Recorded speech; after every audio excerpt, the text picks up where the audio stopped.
So, it's a pretty popular opinion that The Thousand Year Door is the best Paper Mario game. It's a very polished and charming game with satisfying gameplay. But to me, the most interesting aspect of the game were some of its locations. There's all sorts of fun settings to explore in this game, with Glitzville being a giant floating arena, and Rogueport being a sketchy yet oddly comforting hub world. But the places that stuck in my mind the most were places like this. Instead of being colorful and exciting like most areas in Mario games, this room is dusty and filled with old boxes and rusty chain link fences. There's stained wallpaper peeling back to reveal a brick wall, and the doors barred shut with planks of wood. This room makes it feel like the world in this game is a big play, and I had found myself in a backstage storage closet. But why do I find this fascinating? Why am I more drawn to these lonely, forgotten corners than the lively activities found outside? My first thought was that these places were liminal spaces. For those of you who somehow haven't heard of liminal spaces, they're defined as places that are transitions between two other locations or states of being. And if that definition doesn't give you a good idea of what they are, these pictures should. They could also be familiar places, but at unusual times of day, like your school or the place you work after hours. I'm not going to go super in-depth about liminal spaces in this video because there are already so many videos on the subject. But being in those kinds of spaces has always told me one thing. I am not supposed to be here. But sometimes I think to myself, who is supposed to be here? There are many other areas in this game that make me ask those questions, one of which being the titular Thousand Year Door room. However, it's not a liminal space, it's an important plot location. You're intended to go there many times, so why do I still get the same feeling from it? Like I said earlier, liminal spaces give me the feeling that I'm not supposed to be there, a feeling that I'm out of place. But in this case, the room feels out of place. It's a massive, empty underground room, very different from the crowded streets above and the busy activities nearby underground. It feels like, despite its proximity to other places, it's in its own isolated universe, and that's not the only room like that in the game. The Riddle Tower has always been one of my favorite parts of the game. It's the final chapter's intermission, and it's filled with fun puzzles and hardly any combat.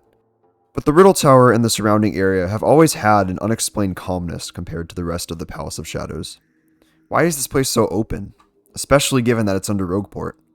And the architecture is distinctly elegant, contrasting with Rogueport with its columns and bridges and statues. The statue of an atom makes me think this was some sort of underground research facility, or some sort of college. But it's all left unexplained, and it brings up the same thoughts as some of the previous places. I shouldn't be here, but who should? But not all of these places are unexplained. Take Poshly Sanctum, for example.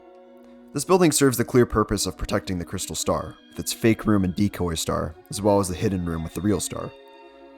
Despite being explained, Poshly Sanctum still does have some of the traits I've mentioned earlier. It's large and empty, and the hidden room with the real star feels like it's in its own world. Because it kind of is, being trapped in a painting.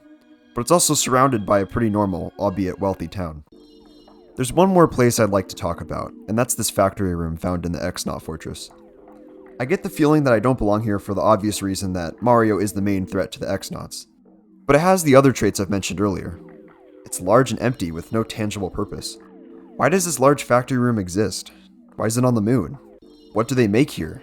Why don't I see any activity happening here? The X-Naut Fortress is an area in the game that serves an obvious and important purpose. It's the game's main enemy base.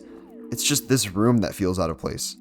And on top of that, it's the last room before the boss, so you come here just to pass through. It's not the destination. I've come to the conclusion that all the places I've talked about here have at least one of the following traits. The first one is being some sort of liminal space, like a transitional area that isn't a destination. The second's being a large room with a lot of empty space or a lack of activity.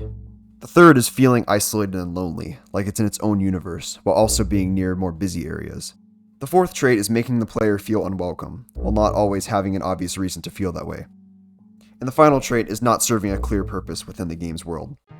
There are many other settings in this game that possess one or more of these traits, but I didn't want to repeat myself more than I already have.